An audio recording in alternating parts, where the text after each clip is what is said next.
My name is Sean Dixon. I'm a musician. I reside in New York City, and I have not attempted to draw a thing in the last 20 years of my life. So today will be the day. My name is Bill Rapp. I'm 65 years old. When I was about 12, I got very, very sick and was homebound for several months. During that time, I drew enormously. When I was well, several months later, I looked at the drawings and they were so awful I threw them out and really haven't drawn since, other than stick figures which don't even come out right.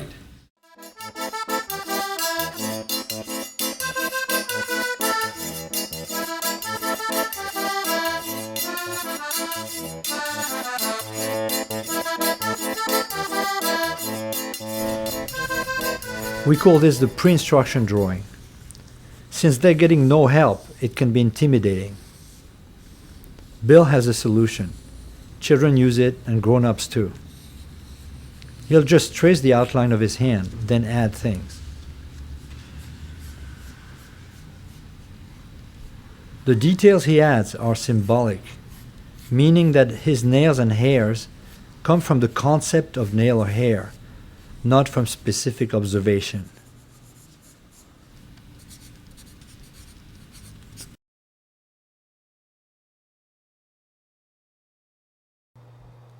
Sean is more willing to take the risk to draw from observation. He doesn't have skills, but he carries less baggage about art than Bill.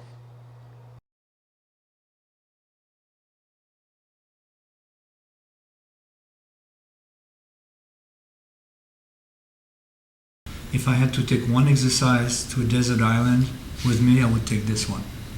I start moving my attention down that edge, very, very slowly, and as I move my attention, the tip of the pencil records exactly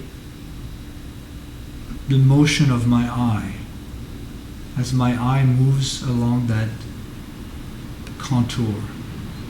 Very slowly, I just record whatever I catch on the edge here.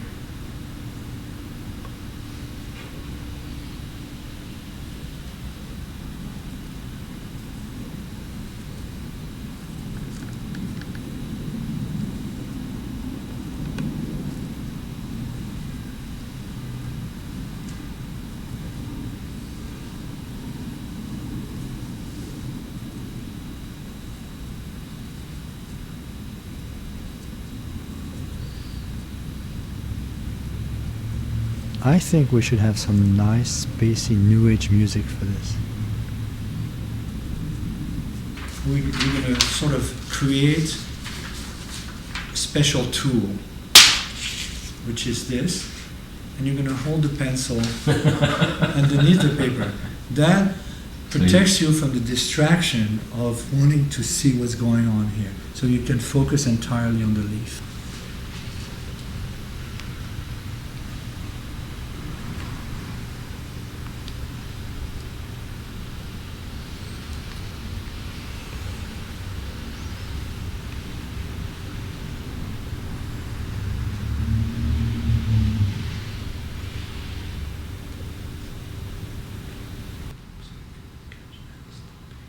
I have to tell you, this took me back to the 1960s. And in the 60s, we all did a lot of things that we don't do anymore. And I remember a day when I watched the bubbles come up in the milk in a bowl of Cheerios. I'm more able to stay connected to the line. That was my goal. Right. And that's what I focused on. Strange and beautiful markings. Now they can see their drawing.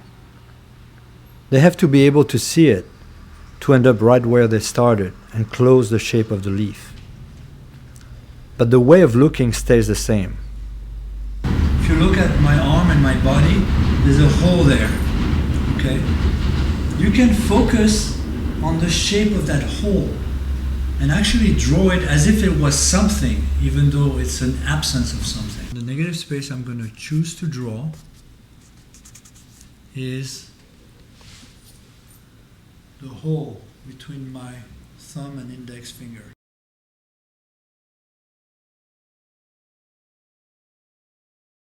The idea here is to keep the student observing things that cannot be named, like empty space or the edge of a fold of skin. Then he can make fresh observations, highly specific, and he can record them accurately. As long as he can't say, it's a this, it's a that, he's safe. Near the end, he can't avoid saying to himself, now I'm drawing the thumb. Then he gets into a danger zone. The danger is to fall back into stereotypical ways of representing the idea of finger. If you can't tell what it is, you'll draw it better. I see. That was the idea.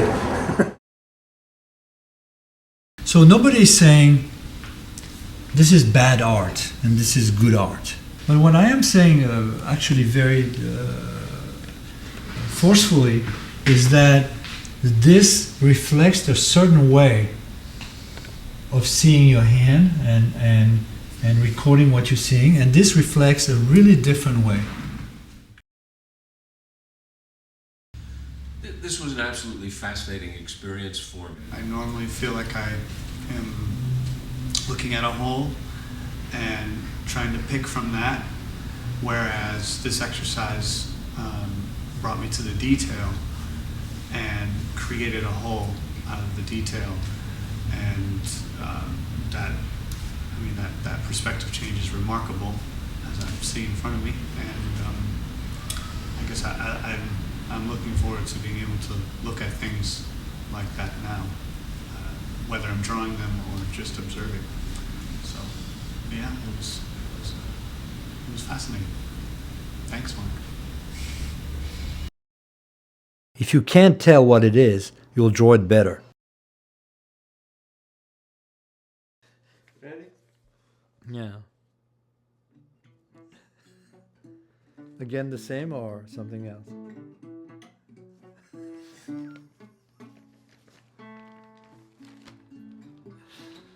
Ready? Here we go. All right. Can we later can we try it without music? Oh man, this is what you get. I'm producing this.